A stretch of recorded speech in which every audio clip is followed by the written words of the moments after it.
Hello friends, इस video lecture में आप सभी का स्वागत है। मैं शशीन्द्र तिवारी हूं। मुख्यतः ज्योग्राफी सब्जेक्ट को मैं पढ़ाता हूं। आज का हमारा टॉपिक है इंफॉर्मेशन लिटरेसी।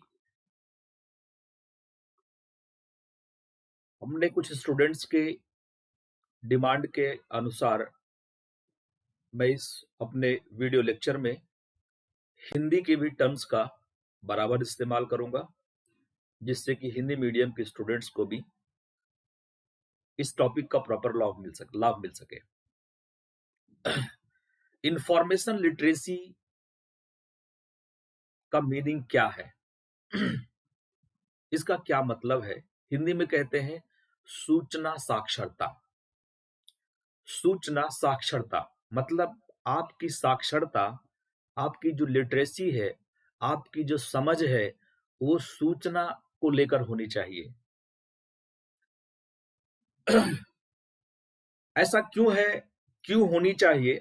उसका मुख्य कारण है, यदि मैं बात करूं एंशिएंट पीरियड की, तो एंशिएंट पीरियड में रहने वाले लोगों को मेडिवल पीरियड, मॉडर्न पीरियड और करंट में जो चीजें चल रही हैं, इसकी समझ होनी जरूरत नहीं थी उनको। इसकी समझ होनी, आज जो चल रहा है, प्राचीन काल में जो मौर्य काल के लोग थे, उनको आज के सन 2021 में क्या घटनाएं चल रही हैं, कोरोना का सिस्टम चल रहा है, किस देश में किस तरह का पॉलिटिक्स सिस्टम है, ये जानने की जरूरत हमें नहीं थी। लेकिन आज रहने वाले लोगों के पास में, आज जो भी मानव जीव है, उसको प्राचीन काल की समझ होनी चाहिए। इससे कहीं ना कहीं आप ये निष्कर्ष निकाल सकते हैं कि वर्तमान के परिप्रेक्ष्य में सूचनाओं का भंडार बढ़ता जा रहा है। सूचनाएं लाखों, अरबों, करोड़ों होती जा रही हैं। ऐसी स्थिति में हमें सूचना के प्रति, इंफॉर्मेशन को लेकर हमें ये समझ होनी चाहिए कि कौन सी इंफॉर्मेशन किस लेवल की है, उसकी हमें क्या आवश्यकता है, और वो इंफॉर्मेशन सही है या गलत है। उसको कहीं पॉलिटिकली प्रोपागेट तो नहीं किया जा रहा है, या उसको किसी दूसरे फायदे के लिए प्रमोट किया जा रहा है। इस तरह की हमें सूचनाओं से सतर्क रहना होगा। क्यों ऐसा? क्यों भाई सूचना साक्षरता क्यों होना चाहिए? इंफॉर्मेशन लिटरेसी, किसी भी इंफॉर्मेशन की समझ हमें क्यों होना चाहिए? क्योंकि आज की डेट में इंफॉर्मेशन के हजारों स्रोत हैं। न्यूज चैनल्स का अपना स्रोत है, न्यूज पेपर्स का अपना एक सोर्स है ना, रेडियो टेलीविजन का अपना सोर्स है। ठीक है, इस तरह से हजारों लाखों सोर्स हैं। अगर हम आईटी सेक्टर की बात करें तो वहां से लेकर, है ना, विभिन्न प्रकार की इंफॉर्मेशन, सूचनाएं हमारे पास में एक ही सब्जेक्ट को लेकर आ सकती हैं। ऐसी स्थिति में हमें ये चेक करना होगा व्हाट इज राइट और रॉन्ग। बिना हम सुदृढ़ सूचना के, बिना हम किसी एक सत्यापित सूचना के यदि किसी भी तर्क पर बात करते हैं, तो वह अतार्किक हो जाता है, इलॉजिकल हो जाता है, और हमारे बात करने का जो तरीका होगा वो इफेक्टिवनेस उसमें नहीं होगा। तो इसलिए मेरे अनुसार सभी व्यक्ति को सूचना को लेकर साक्षरता होनी चाहिए। प्रश्न उठता है कि सूचना से संबंधित साक्षरता हम कैसे अर्जित कर सकते हैं? देखिए, सबसे पहले सूचना को आइडेंटिफाई किया जाए। आइडेंटिफाई करने का मतलब होता है उसकी पहचान की जाए। किसान आंदोलन चल रहा है, किसान आंदोलन का दृष्टिकोण क्या है, इसमें क्या सच्चाई है, क्या सच्चाई नहीं है, उसको पहले आप आइडेंटिफाई करो। ठीक है, उसकी पहचान की जाए। उसके बाद विभिन्न प्रकार की जो सूचनाएं हैं, उसके बाद उसको आप प्राप्त करें, फिर इवेल्युएट करें, मतलब उसका मूल्यांकन करें। राइट, मूल्यांकन के बाद उसको लागू किया जाए कि क्या जो बात आपके पास आई है, जो सूचना आपको मिली है, वो किस हद तक एप्लीकेबल है ना, उसकी प्रासंगिकता क्या है, देन आप उसको एक्नॉलेज करिए। एक्नॉलेज करने का मतलब है टू परमिट। टू परमिट मतलब उसको परमिशन दी जाए कि हाँ, ये जो इंफॉर्मेशन है ये सही है, कि किसान आंदोलन जो किया जा रहा है उसका आधार बिल्कुल ठीक है। क्यों ठीक है? क्योंकि यदि एमएसपी को रूट आउट कर दिया जाए, एमएसपी को यदि हटा दिया जाए, मिनिमम सपोर्ट प्राइस के सिस्टम को यदि हटा दिया जाए, तो ऐसी स्थिति में किसानों को कम दाम में अपने जो प्रोड्यूस्ड क्रॉप्स है उसको कम दाम में सेल आउट करना होगा, उसको बहुत ही कम दाम में सेल आउट करना होगा। प्राइवेटाइजेशन का मोनोपोली हो जाएगी, प्राइवेटाइजेशन का, प्राइवेट का मोनोपोली होगा, और आम जनता को, साथ ही किसानों को महंगे रेटों पर, प्राइवेट से महंगे रेटों पर सामान प्राप्त होंगे। धान, गेहूं, चावल, गन्ना, जिसकी भी हम बात करें, है ना, चीनी, वो सब बहुत महंगे दरों पर प्राप्त होंगे। तो ऐसी स्थिति में, है ना, में आंदोलन चल रहा है, इसकी दिशा सही है, इसकी दिशा सही है। इस आधार पर हम लोग इसको निष्कर्ष में ले सकते हैं। अगर आंदोलन के चलने का, आंदोलन को, किसान आंदोलन जो चलाया जा रहा है, अगर वो सही है, कई आपने तथ्यों को एक साथ में ट्रैक किया और एक साथ स्टडी किया, तो आपका निष्कर्ष निकल के आया, नहीं, ये बिल्कुल ठीक है, किसान आंदोलन होना चाहिए और किसानों को जस्टिस मिलना चाहिए, राइट। इंफॉर्मेशन लिटरेसी, मैं यहां पर यह भी आपको सतर्क करना चाहूंगा, इंफॉर्मेशन लिटरेसी को कहीं आप आरटीआई ना समझ लें, सूचना का अधिकार, राइट टू इंफॉर्मेशन ना समझ लें, क्योंकि इंफॉर्मेशन लिटरेसी का मतलब है कि आप जिस भी सूचना को रखते हैं, आपके पास जो भी जानकारी है वो सत्यता के पटल पर होनी चाहिए। लेकिन राइट टू इंफॉर्मेशन का मतलब यह है कि कोई भी इंफॉर्मेशन है, आप उसको पाने के लिए आपका अधिकार है। आप सरकार से कोई भी बात पूछ सकते हैं कि जो किसान एग्रीकल्चर फार्म बिल बना है, एग्रीकल्चरल फार्म बिल जो बना हुआ है, उसका क्या अस्तित्व है, उसका क्या दर्शन है, उसकी क्या आवश्यकता है, ये आप आरटीआई के थ्रू जान सकते हैं। अगर कहीं आपको कोई किसी प्रकार का स्कैम लगता है, तो उस समय भी आप आरटीआई का, सूचना का अधिकार इस्तेमाल करके उस इंफॉर्मेशन को आप प्राप्त कर सकते हैं। लेकिन इंफॉर्मेशन लिटरेसी का संदर्भ यहां पर यह है कि जो जानकारी आपके पास तक पहुंच रही है, कोरोना से संबंधित आपके पास जानकारी पहुंचाई गई क्या, कि कोरोना के जो नियम कानून बनाए गए हैं, अगर उसके हिसाब से लोग नहीं जिएंगे, लॉकडाउन नहीं किया जाएगा, तो ऐसी स्थिति में देश 50 साल, 100 साल, 500 साल पीछे पहुंच जाएगा। तो क्या ये इंफॉर्मेशन सही थी? अभी तक हम लोग यह समझ चुके होंगे कि कोरोना का वास्तविक संदर्भ क्या है, कोरोना किस हद तक जानलेवा है, या कोरोना का क्या अस्तित्व है। हम सभी अभी तक समझ चुके हैं इस बात को, है ना। तो अल्टीमेटली इंफॉर्मेशन लिटरेसी का संदर्भ है कि कोरोना के बारे में जो बातें की गई, मीडिया ने जितना बड़े स्तर पर दुष्प्रचारित किया गया, हमारे देश के लोगों को, हमारे नागरिकों को जिस हद तक प्रताड़ित होना पड़ा इस प्रखंड को लेकर, इस ड्रामा को लेकर, वो कोरोना, उस कोरोना का अस्तित्व वो नहीं था। इवन डब्ल्यूएचओ ने भी जो इंफॉर्मेशन प्रोवाइड करी, जो हमारे पास सूचनाएं वहां से आई, वो ठीक नहीं थी। अर्थात हमें प्रैक्टिकल अप्रोच अप्लाई करके जानना होगा कि जो हमारे पास तक जानकारी आ रही है उसकी प्रासंगिकता क्या है, उसकी रेलेवेंसी क्या है, उसकी आइडियोलॉजी क्या है, उसके पीछे किस तरह की साजिश हो सकती है।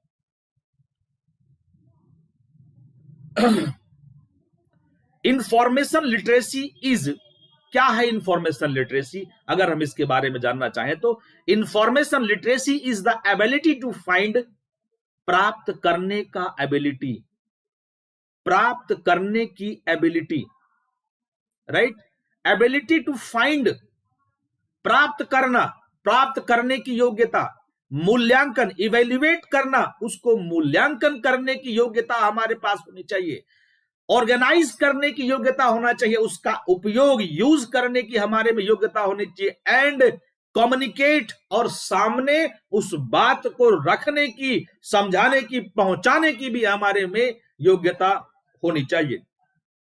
Information in all its various formats, most notably in situations requiring decision making, problem solving or the acquisition of knowledge। अर्थात यह है कि उस समय तो बहुत अधिक सूचना का जो साक्षरता है, सूचना साक्षरता, इंफॉर्मेशन लिटरेसी बहुत महत्वपूर्ण हो जाती है जिस समय हम कोई निर्णय लेने की बात कर रहे हैं, कोई एक निर्णय बनाना चाहते हैं हम किसी भी बात को लेकर, किसी भी सूचना को लेकर यदि हम एक निर्णय लेना चाहते हैं तो ऐसी स्थिति में हमें इंफॉर्मेशन लिटरेसी होना चाहिए, राइट। अगर शेयर मार्केट में हमें इन्वेस्टमेंट करना है, शेयर मार्केट में हमें एंट्री करना है, तो उस समय जो इंफॉर्मेशन सारी पूरी दुनिया की इंफॉर्मेशन है, उन सभी इंफॉर्मेशन को यदि हम तर्क के आधार पर, लॉजिक के बेसिस पर, है ना, लॉजिक के बेसिस पर, मूल्यांकन के आधार पर, प्रैक्टिकलिटी के आधार पर यदि हम उसका उपयोग करते हैं, तभी वह हमारे डिसीजन मेकिंग में कि भाई शेयर में हमें अभी इन्वेस्टमेंट करना चाहिए कि हमें शेयर को विड्रॉ करना चाहिए, इस तरह के निर्णय लेने में। उसके बाद प्रॉब्लम सॉल्विंग। प्रॉब्लम सॉल्विंग का मीनिंग यह है कि किसी भी तरह की समस्या है, उस समस्या के निदान के लिए जो आप कदम उठाने जा रहे हैं वो कुछ ना कुछ सूचना, किसी न किसी आपकी जानकारी के आधार पर उसका आप कदम उठाएंगे। तो ऐसे स्थिति में वो कदम जो आपका है, जो आप जानकारी आपके पास रखते हैं, वो एकदम सत्यता के आधार पर होनी चाहिए, तभी वो प्रॉब्लम सॉल्विंग में सपोर्ट कर पाएगा। और द एक्विजिशन ऑफ नॉलेज।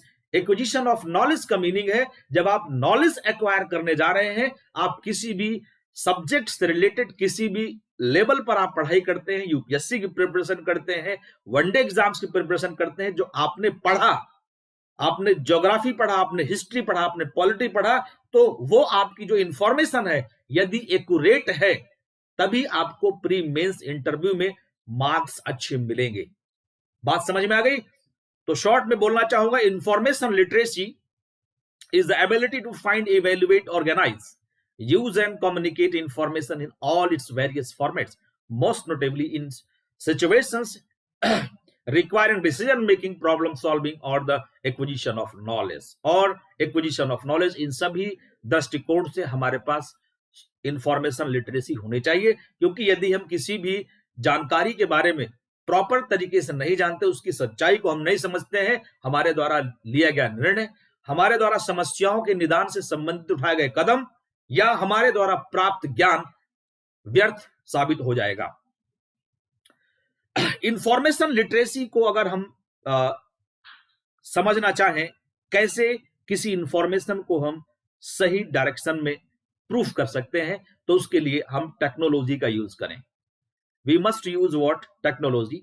तकनीकी का इस्तेमाल किया जाए। उस तकनीकी के इस्तेमाल से हम, सपोज करिए किसी एक वेबसाइट पर एक न्यूज आता है कि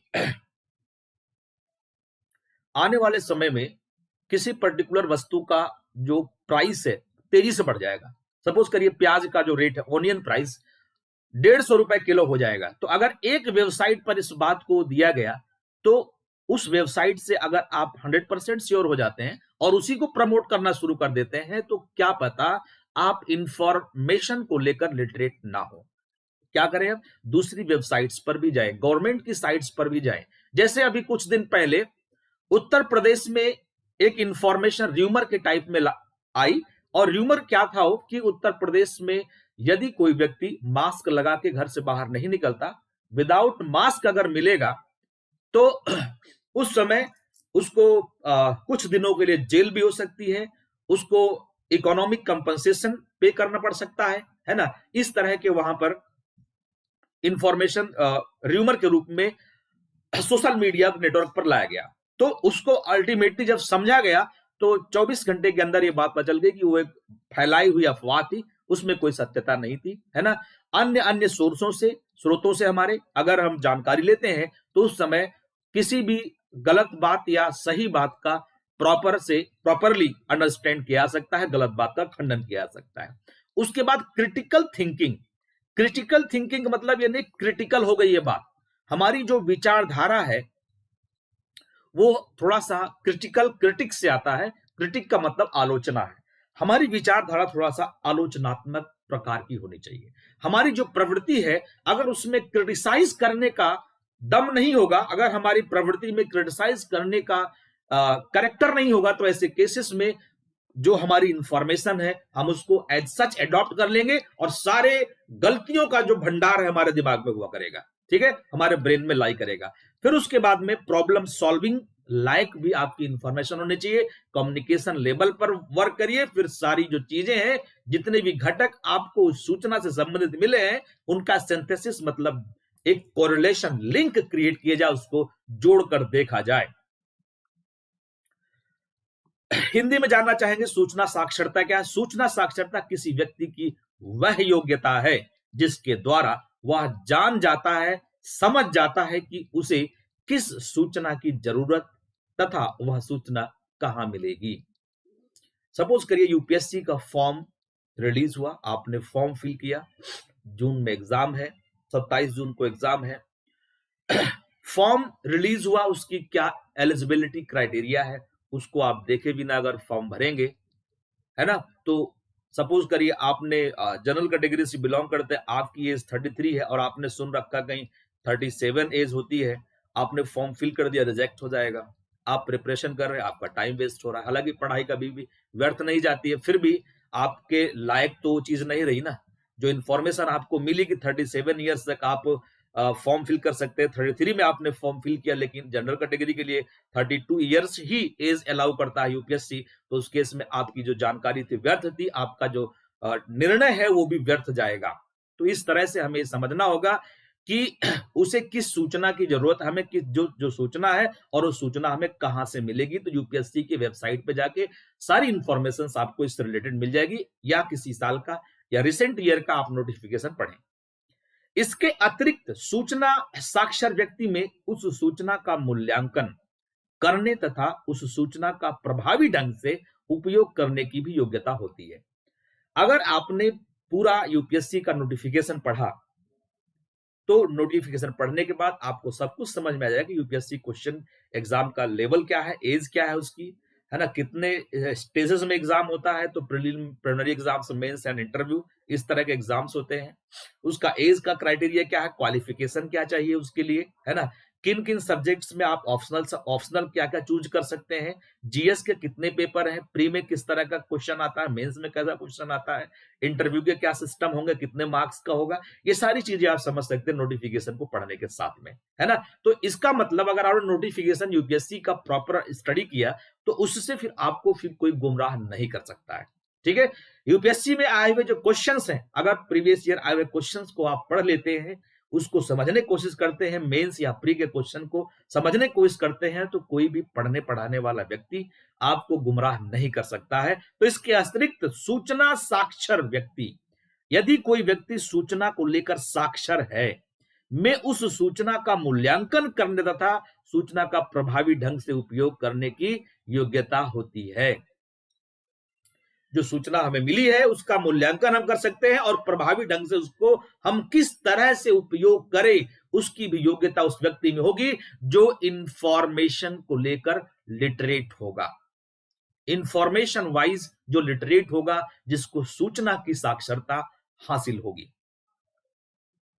आज का युग सूचना का युग है। क्यों सूचना का युग है? क्योंकि जहां भी आप बैठो 10 तरह की बातें शुरू हो जाती हैं, है ना। सूचना का युग है। इस तरफ से सूचना का विस्फोट हो रहा है, हर तरफ से क्या है, सूचना का विस्फोट हो रहा है ना। एक देश मात्र अमेरिका, यूएसए की बात करें तो वहीं से रिलेटेड पर डे 10 से 15-20 इंपॉर्टेंट न्यूज होते हैं।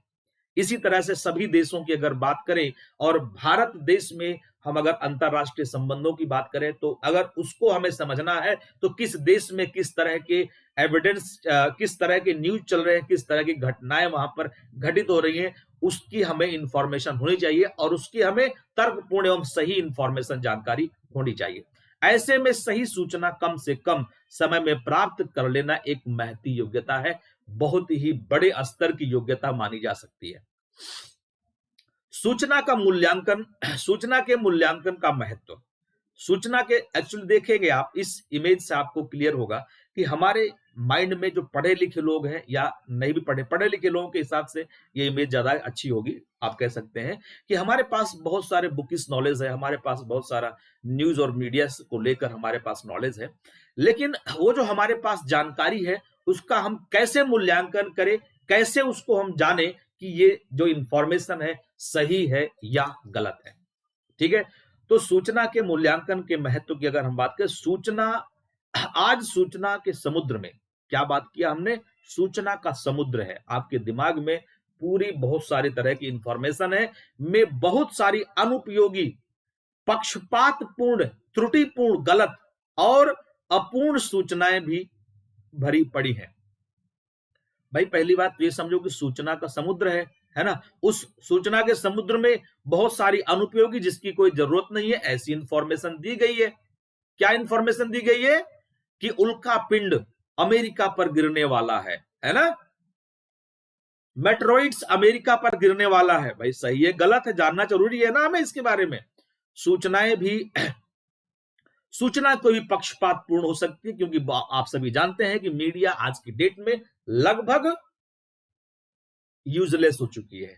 मैं बिकाऊ कहूंगा, ऐसा शब्द उचित नहीं होगा, है ना, यूजलेस, इररिलेवेंट, अप्रासंगिक हो गई है। मीडिया में वही बातें सर्कुलेट की जाती है मीडिया द्वारा जिससे उसको बेनिफिट है। तो मीडिया ज्यादातर आज की डेट में, मैं ये कहना चाहूंगा कि लगभग 90% जो इंफॉर्मेशन मीडिया प्रोवाइड करती है वो पेड इंफॉर्मेशन होती है, और पेड इंफॉर्मेशन की रियलिटी आप जान सकते हैं क्या होगी। जैसे कोई कहता है कि वीको वज्रदंती यूज करो, है ना, इससे आपके दांत बहुत बढ़िया हो जाएंगे, चमकेंगे, मजबूत हो, कभी नहीं गिरेंगे। ठीक है कि नहीं? तो ये इंफॉर्मेशन क्या सही है?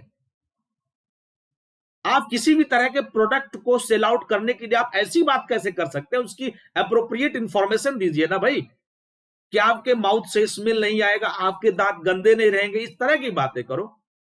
आप यहां तक भी कह सकते हो कि हमारा प्रोडक्ट बहुत अच्छा है, ये भी कह सकते हो आप, लेकिन ये कैसे कह सकते हो कि जन्म जन्मांतर तक कभी किसी के दांत नहीं गिरेंगे, किसी प्रकार की कोई बीमारी नहीं हो सकती है।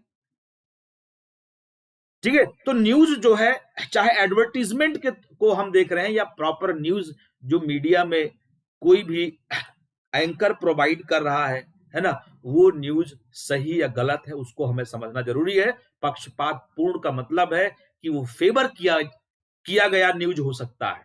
ठीक है, त्रुटिपूर्ण मतलब उसमें गलतियां हो सकती हैं, खामियां हो सकती हैं, एवं अपूर्ण सूचना भी भरी पड़ी है। अपूर्ण का मतलब है कि जितनी जानकारी है पर्याप्त नहीं है। यूपीएससी के क्षेत्र में, यूपीएससी के एग्जाम देने के संदर्भ में वो बात आपको, है ना, आपके लिए यूजलेस हो जाएगी। वो अगर इंफॉर्मेशन अपर्याप्त है तो उस समय आप बात को क्लियर नहीं कर पाएंगे। जैसे आप ये जानते हैं कि नॉर्मल लैप्स रेट क्या है, सामान्य तापमान ह्रास दर क्या होता है। सामान्य तापमान ह्रास दर होता है क्षोभ मंडल में ऊंचाई बढ़ने के साथ 6.5 डिग्री सेल्सियस से अधिक तापमान नीचे घट रहा है, मतलब 6.5 डिग्री सेल्सियस की दर से तापमान ऊंचाई बढ़ने के साथ प्रति किलोमीटर में घटता है, तो उसे सामान्य तापमान ह्रास दर कहते हैं, नॉर्मल लैप्स रेट कहते हैं। अब ये जो नॉर्मल लैप्स रेट की आपने डेफिनेशन जानी, ये क्या सारी नॉर्मल लैप्स रेट के संदर्भ में बात पूर्ण है, कंप्लीट है? यूपीएससी ने अगर क्वेश्चन पूछा कि सामान्य तापमान ह्रास दर या नॉर्मल लैप्स रेट, या नॉर्मल लैप्स रेट का मतलब क्या है कि भाई 6.5 डिग्री सेल्सियस पर किलोमीटर के हिसाब से तापमान घटता है, लेकिन यूपीएससी पूछेगा ऐसा क्यों होता है? आपके पास वो जानकारी है? अगर वो जानकारी नहीं है, इसका मतलब कि आपको अपूर्ण ज्ञान है, पूर्ण ज्ञान नहीं है। ठीक है, तो अपूर्ण जानकारी हो सकती है, सूचना अपूर्ण हो सकती है, त्रुटिपूर्ण हो सकती है, पक्षपातपूर्ण हो सकती है और अनुपयोगी हो सकती है। तो हमें, अगर हम इंफॉर्मेशन लिटरेट पर्सन नहीं है, अगर हमें इंफॉर्मेशन, सूचना की साक्षरता नहीं है, सूचना की साक्षरता के विषय को हम नहीं समझते, तो ऐसे संदर्भ में हमारे पास हजारों त्रुटिपूर्ण, पक्षपातपूर्ण, अनुपयोगी एवं अपूर्ण सूचनाएं हमारे मस्तिष्क में हो सकती हैं। इसलिए सूचना का विविध कोणों से मूल्यांकन करना आवश्यक है। है ना, विविध कोणों से, मतलब अन्य अन्य डायमेंशन में, अनेकों आधार पर उसको समझना, उसका मूल्यांकन करना बहुत ही आवश्यक है। अब इसके लिए क्या करना होगा? Need to do mental workout. क्या करो आप? मेंटल वर्कआउट करो, अपने मस्तिष्क का इस्तेमाल करिए, अपने ब्रेन का यूज करिए, और ब्रेन का यूज करने के बाद आपको समझ में आएगा कि जो आपके पास इंफॉर्मेशन है। मेंटल वर्कआउट का मतलब क्या है भाई? दिमाग को 10 तरफ दौड़ाओ, अलग अलग साइट्स पर जाओ, अलग अलग सूत्रों से जानने की कोशिश करो कि इंफॉर्मेशन में कितनी सच्चाई है। उसके बाद आप क्या देखेंगे? आपने मेंटल वर्कआउट किया तो आपको रिजल्ट पॉजिटिव मिलेगा, आप इंफॉर्मेशन की सच्चाई तक पहुंच जाएंगे, इंफॉर्मेशन की सत्यता को आप पकड़ पाएंगे। और इससे कैसे पकड़ेंगे? मेंटल वर्कआउट कैसे होगा भाई? देखिए, इंफॉर्मेशन की प्रासंगिकता समझने के लिए सबसे पहले क्या सूचना उपयोगी है।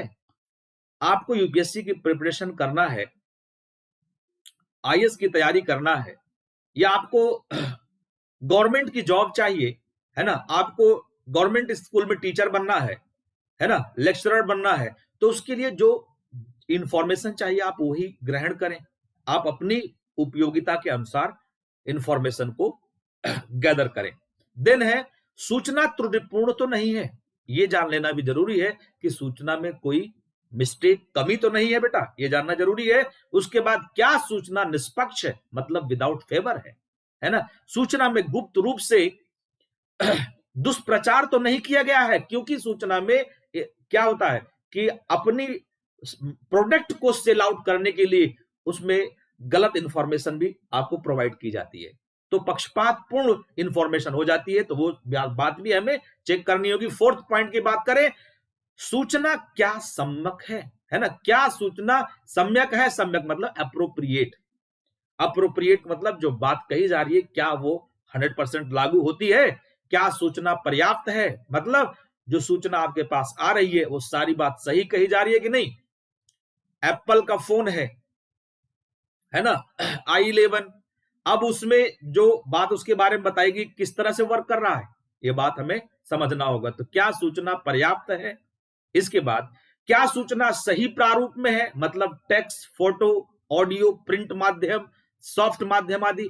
मीनिंग यहां पर ये निकल के आती है कि जिस तरह की उसमें इमेज दी गई है, जो रिकॉर्डिंग हुई है, पता चला कि राहुल गांधी बोल कुछ रहे हैं, है ना, और उनकी आवाज को म्यूट करके दूसरी आवाज रिकॉर्ड कर दी, उनकी ही वॉइस में दूसरा मैटर रिकॉर्ड कर दिया, उनकी वॉइस में दूसरा मैटर रिकॉर्ड कर दिया, है ना, तो ये बात भी जान लेना जरूरी है कि उसकी क्या सत्यता है। प्राप्त स्रोतों में सूचना का घनत्व बहुत कम तो नहीं है। घनत्व, सूचना का घनत्व मतलब कि जो इंफॉर्मेशन है वो कितनी कॉम्पैक्ट है, इंफॉर्मेशन कितना सटीक है। सूचना का घनत्व, डेंसिटी ऑफ इंफॉर्मेशन अगर है तो इसका मतलब वो यूजफुल इंफॉर्मेशन हो सकती है। इसी के साथ हमारा ये आज का टॉपिक कंप्लीट होता है। आप सभी को इस वीडियो को देखने के लिए बहुत बहुत धन्यवाद। और इस वीडियो को बनाने का मुख्य उद्देश्य यह है कि वर्तमान में विभिन्न प्रकार के कंफ्यूजन्स चल रहे हैं, अनेकों टाइप के कंफ्यूजन्स न्यूज को लेकर रहता है, और हम सभी उस न्यूज को लेकर अवेयर हों किसी निर्णय को लेने से पहले। यही उद्देश्य था इस वीडियो को बनाने का। All the best to all of you, have a nice time, good bye.